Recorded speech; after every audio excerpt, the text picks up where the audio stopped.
Welcome to Real World NP's Clinical Pearls, where we take gems from full-length episodes and break them into quick, digestible insights. I'm Liz Rohr, family nurse practitioner, and my pronouns are they, she.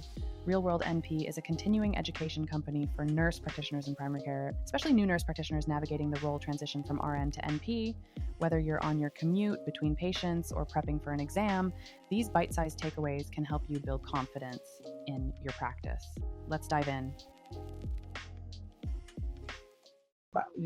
Or people are now giving unlimited PTO. That may be a little bit rare in healthcare, but in certain situations, if you're giving unlimited PTO, how do I request that? Do I get paid? There are just other questions that you have to ask that you wouldn't think about as a normal person because you're so excited about the opportunity. And that excitement kind of sometimes puts a block in front of you. It doesn't allow you to necessarily ask the appropriate questions.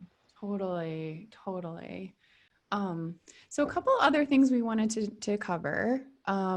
Scope of practice. Do you want to talk about scope of practice? Yeah, I think nurse practitioners, are just, to me, the best care providers. I love it. So nice. I love them. No, they are just so detailed and so good. And, they just have a heart. Because some providers are just like, you don't have a heart. You don't care about me. And I think, of course, it's state-based. It depends what your state allows. Like, I am a Maryland bar attorney, so Maryland is a full practice state where nurse practitioners can work independently, so they have the autonomy to do a lot of different things, whereas certain states have not passed those rules. So you have to look at the scope that is laid out by the Board of Nursing or whoever governs you in your state as to what it is that you can do. If you're in a situation where a provider is asking you to do something that you feel like may be out of your scope, if you work in a setting where you have a risk manager or compliance officer or an attorney on your team, you should reach out to them because they're the ones who write the policies, and they're gonna say, oh, no, that's not okay. I'll talk to them. I'll make sure you're protected. Yeah. If you're in a situation where you don't have that, you can always call the board and ask, or email the board and say, is this within my scope? Can I do that? And they're not going to penalize you for asking questions. Even if you already did it, no one's going to say you didn't know. And that's why you're asking the question. Yeah. And so making sure that you're comfortable with your scope, I think, is what it's really some of the challenges I feel like nurse practitioners have. It's like, this is all you can do. Make sure you're comfortable in those things, right? So if they're asking you to do, we didn't really talk about specifically, but FMLA paperwork, that is within your scope, right? How do you do that effectively and efficiently is not up to someone to explain to you. That's up to you as a provider to learn the best tips, the tools, how to protect yourself, how to make sure that everything that is true is documented and what is not true that the patient may be asking you to write down is not documented, like those kind of things. So there is also some responsibility on the nurse practitioner to get educated, to find the resources that they need to. That's what CE credits are for. When you're going to sign a contract and hopefully they're giving you thousands of dollars to use those CE credits, use them for things that that you're struggling with those areas where you have lots of questions. Use that money to dig deeper because there are so many resources out there. Yeah. And I say to be careful. Like, I think social media is an amazing tool. But in the recent weeks, I'm realizing that people are taking that as like the information that is shared on social media as gold. And it's not, right? I mean, my stuff is gold. Of course, but it's not just social media. You're actually providing curriculum that is well-rounded and nuanced and information that provides people an opportunity to ask more questions. Right. But there's some resources that are out there that is just spewing information that is not necessarily nuanced, and it's not allowing people to ask questions. So I feel like more people are asking about medical malpractice insurance because people are saying you need medical malpractice insurance. They're hearing that from somewhere. I never thought about having medical malpractice insurance under 12 years ago. Why would I? I work for an organization, right? Totally.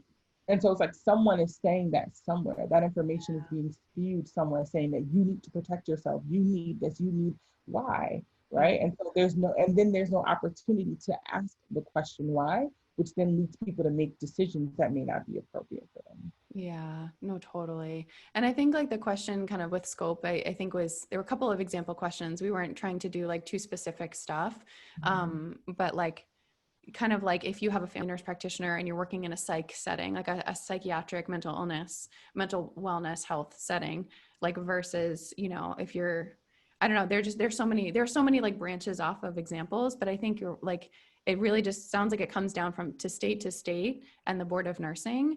And And yeah, hopefully. it comes down to the support. So if a providers ask you to do something independently and never checking back up and never giving you the training that you need, and you don't have anybody to partner with to make these types of very crucial decisions that you don't feel like you're trained on, scope or no scope, like don't do it, right? Like that's not appropriate. But if they're giving you extensive amount of training, like they are giving you access to someone who has extensive, you know, experience working with that patient population, then, and you're doing the care as a partner practitioner that's within your scope, I don't think that's wrong, right? Like I think that you have the resources that you need to ask questions when you run into a situation that you're not comfortable with, that you received extensive amounts of training, that you should, you know, make you more comfortable with the patient population that you'll be taking care of. Like that's okay, as long as that's within your state, within your scope. That may be a new environment, right? Like, but that doesn't necessarily mean it's without outside of your scope. So that's like a nurse practitioner who's done med surg, and now they're being put in a critical care unit. But all of a sudden, you know, you've gotten 3 months of training and you have a provider who can answer every single one of your questions, or who will, like, that's okay. Like, it's not easy. It may be tough. We've seen that happen in the hospitals, people being thrown all over the place. We get it. It's not ideal.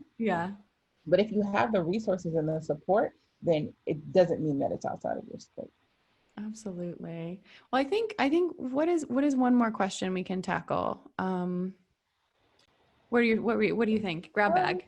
Yeah, so I think there are a couple like things we wanted to highlight. I think we said we were talking about at the beginning, but we forgot. Someone asked something about like estate planning and protecting your assets. You were in a situation where someone attempted to sue you, like how do you do that? You have to talk to a estate planning lawyer. I do not do estate planning at all. There are some amazing resources out there. The Just In Case lawyer is someone who I follow who does estate planning. She's in Texas though, but is she right?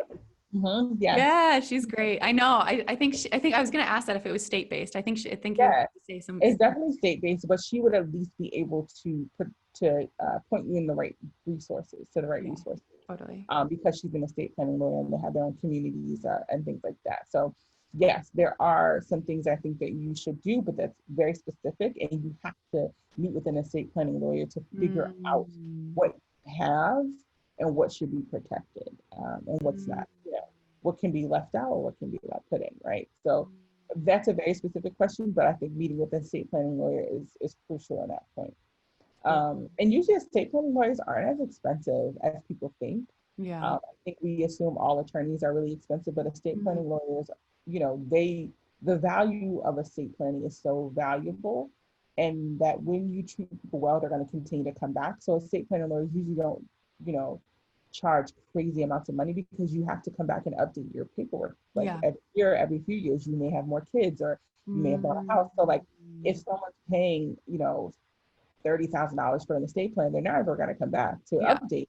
And that doesn't help the estate planning lawyer. So I feel like don't ever assume that someone's more expensive than they may be. Just because it may be something that you're not familiar with. And you can always shop around and say, you know, what are your rates? And then you can always compare them to other people as well. Totally. It is such a valuable thing that it's like a grown-up thing that I've been putting off. I mean, I'm a bad lawyer and I'm also bad. So I move so much. So I'm like, I don't want to do an estate here. I need to move. And then I've been in New York for 3 years. I should have had an estate. So it's so valuable. It's like, it's so important. It's like hard to see sometimes that there's like the work and the effort and the money and like how much it pays off eventually. But you were there. Did you want to touch on kind of like the FMLA pre-op COVID work letter question? Yeah, I mean, I think in more detail, when you're talking about, it's a little bit of documentation in FMLA paperwork, pre-op clearances. So I think with FMLA paperwork, you just have to be very specific and honest about the symptoms that the patient is having. Enjoyed this clinical pearl? There's even more valuable insight in the full episode.